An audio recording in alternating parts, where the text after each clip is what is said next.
before পূর্বে ভাগে before পূর্বে ভাগে after পরে after পরে without ছাড়াবা না without ছাড়াবা না for জন্য for জন্য start শুরু করা start শুরু করা stop বন্ধ করা stop বন্ধ করা keep করতে থাকা বা চালিয়ে যাও তাহলে এই শব্দগুলোর পরে ভার্ব আসলে ভার্ব ওয়ান এর সাথে আমরা আইএনজি যোগ করে দেব কি করব আইএনজি যোগ করে দিব তাহলে যদি আমি বলি যে কেনার পূর্বে তাহলে কেনা ইংলিশ কি বাই কেনা ইংলিশ কি Buy. তাহলে বাই কি হয়ে যাবে Buy. এই বাই হলো ভার্ব ওয়ান এখন ভার্ব ওয়ান এর সাথে কি যোগ করে দিতে হবে আইএনজি কি যোগ করে দিতে হবে ING কি যোগ করে দিতে হবে ING তাহলে কেনার পূর্বে কি বলবো বিফোর বাই কেনার পূর্বে Before buy. কেনার পূর্বে Before buy. কেনার পরে After buy. কেনার পরে আফটার বাই কেনা ছাড়া উইদাউট বাই কেনা ছাড়া Without buy. অথবা আমরা বলতে পারবো না কিনে উইদাউট বাই না কিনে কি বলবো Without buy. না কিনে Without তাহলে buy. আমার চর্চাটা না দিয়েই করব হ্যাঁ তাহলে না কিনে কি বলবো উইদাউট বাই না কিনে Without buy. কেনার জন্য ফর বাই কেনার জন্য ফর বাই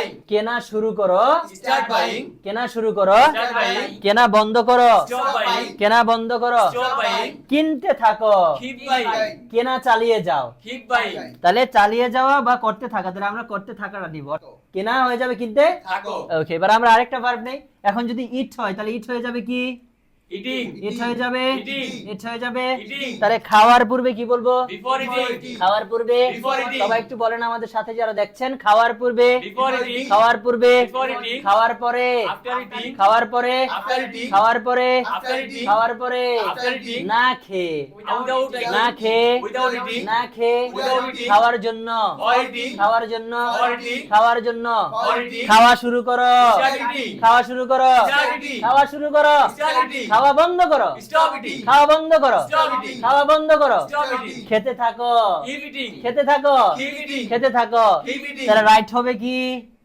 রাইটিং রাইট হবে Writing. রাইট হবে Writing. রাইট হবে রাইটিং লেখার পূর্বে Before writing. লেখার পূর্বে Before writing. বলেন আমাদের সাথে সাথে এই যে আমি একটাকে 3 বার 4 বার পর্যন্ত বলি কেন বলি আপনার মুখের জড়তা কাটবে ফ্লুয়েন্সি বাড়বে চিন্তা ছাড়া you can make any sentences লেখার পূর্বে Before writing. লেখার পূর্বে Before writing. লেখার পরে After writing. লেখার পরে After writing. না লিখে উইদাউট রাইটিং না লিখে Without writing. লেখার জন্য For writing. লেখার জন্য For writing. লেখা শুরু করো Start writing. লেখা শুরু করো Start writing. লেখা বন্ধ করো Stop writing. লেখা বন্ধ করো Stop writing. এক্সাম হলের মধ্যে টিচাররা বলে না কি বলে লেখা বন্ধ করো এবং ইংলিশে বলে তারা কি বলে স্টপ Writing. ঠিক না শুনেছি না আমরা এই কথাটা হ্যাঁ। তাহলে লেখা বন্ধ করো Stop writing. তাহলে দেখেন স্টপের পরে রাইট হবে না রাইটিং হবে রাইটিং হবে রাইটিং হবে রাইট হবে না রাইটিং হবে রাইটিং হবে রাইটিং হবে ইট হবে না ইটিং হবে ইটিং হবে ইটিং হবে এই শব্দগুলোর পরে ভার্বের সাথে কি হবে আইএনজি হবে লিখতে থাকো Keep writing. লিখতে থাকো Keep writing. লিখতে থাকো Keep writing.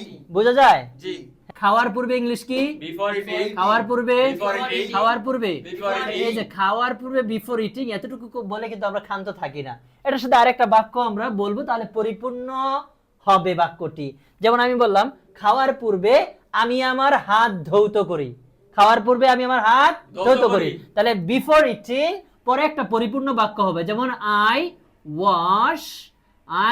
Wash my hands I wash my hands তাহলে খাওয়ার পূর্বে আমি আমার হাত ধৌত করি কি হবে before eating I wash my hands এখন একটা পরিপূর্ণ বাক্য হলো না জি সুন্দর না জি স্যার আচ্ছা এখন আবার দেখি আফটার দিয়ে যদি বলি তাহলে বলো খাওয়ার পরে আমি আমার হাত ধৌত করি after eating after eating I wash my hands I wash my hands তারপরে আমরা হাত ধুতে করি না তো এই যে বলে দিলাম তাহলে একটা কি পরিপূর্ণতা লাভ করলো বাক্যটা তাহলে উইদাউট মানে ছাড়া বা থাক না ছাড়া বা না তাহলে এরকম তুমি বললা না খেয়ে আমি স্কুলে যাই এরকম হয় না মাঝে মাঝে হ্যাঁ, হয়। তাহলে না খেয়ে আমি স্কুলে না খেয়ে ইংলিশ কি উইদাউট ইটিং না খেয়ে ইংলিশ কি উইদাউট Without eating. আমি স্কুলে যাই আই গো টু স্কুল পরে একটা বাক্য বানাই দিলাম সুন্দর অন্য কথাটা জি। ধরো এরকম বললা উইদাউট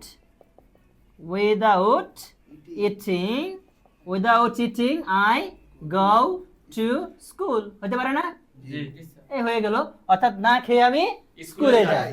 ঠিক আছে এবার আসি ফর মানে জন্য জন্য। তাহলে বলো ইংরেজি শেখার জন্য আমি চেষ্টা করি ইংরেজি ইংরেজি শেখার শেখার জন্য আমি চেষ্টা করি তাহলে শেখার জন্য ইংলিশ কি ফর ফর তাহলে লার্ন হয়ে যাবে লার্নিং লার্নিং তাহলে বলো ইংরেজি শেখার জন্য ইংরেজি শেখার জন্য for learning English for learning English আমি চেষ্টা করি আমি চেষ্টা করি আই ট্রাই I try. তাহলে for learning English I try for learning English I try এটা আগে পরেও কিন্তু দেওয়া যাবে কোনো সমস্যা নেই I try for learning English I try for learning English